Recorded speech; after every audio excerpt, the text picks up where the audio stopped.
Hello! I'm Elaine, and I'm a tour guide in the French Quarter. I do ghost tours.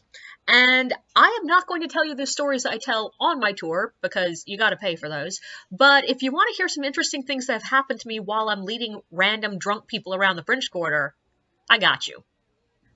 So I mentioned a couple stories ago that we now have a storefront where you can go in and buy tickets, and I have loved this because yeah, it keeps your guests nice and organized. There's air conditioning, but also because we have a bathroom in there for the tour guests, and that has I'd say a good 60% cut down on the number of guests that in the middle of the tour suddenly go, oh God, I need to pee.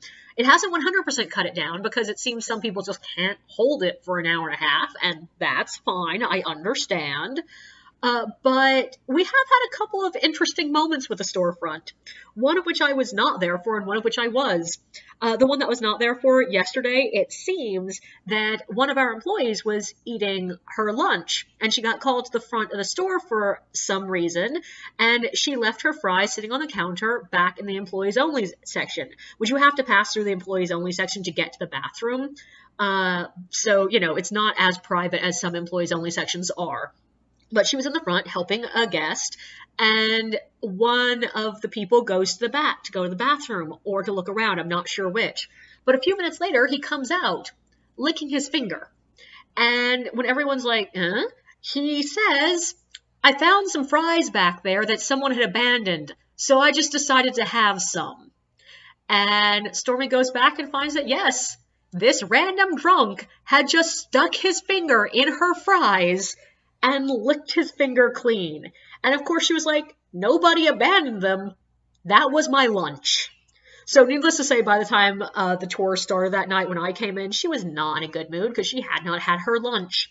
But the other one, the one that I was there for, it seems somebody a couple of doors down from us, there's a shop down there that sells all sorts of artsy sort of things.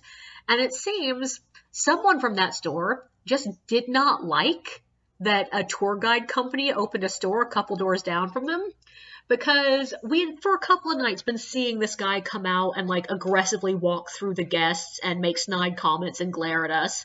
But one night he decided he was just done with it. And when a group was gathering out on the sidewalk, literally they were just gathering around, to make it even worse, it's a family-friendly tour.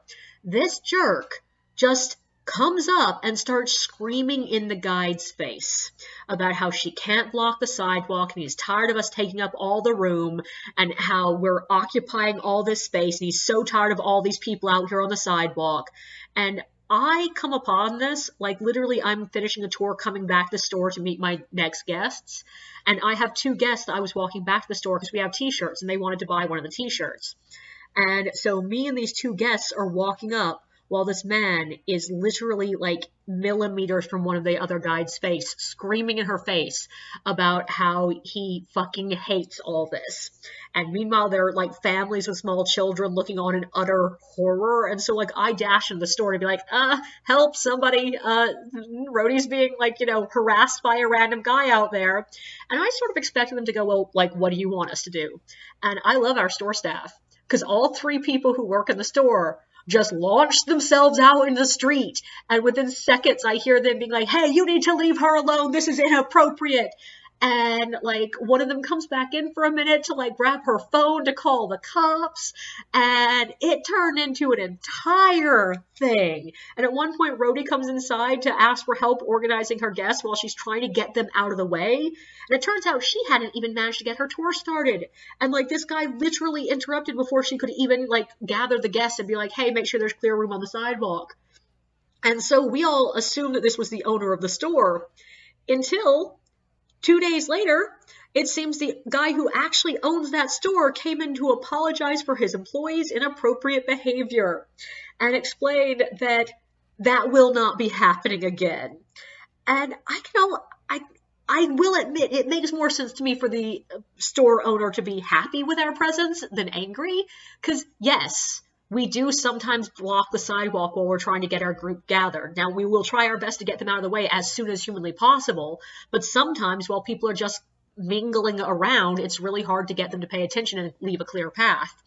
But also, if we're blocking the sidewalk on the opposite side of the road, that's only going to divert people onto the sidewalk on your side of the road. And stores, their business is made and broken by people walking by. So more people walking by your store should be a net positive, not a net negative. But who knows why this random employee decided that we were, the bane of his existence. But the good news is, haven't seen him since then. Don't forget to like and subscribe, and feel free to share your own experiences in the comments below.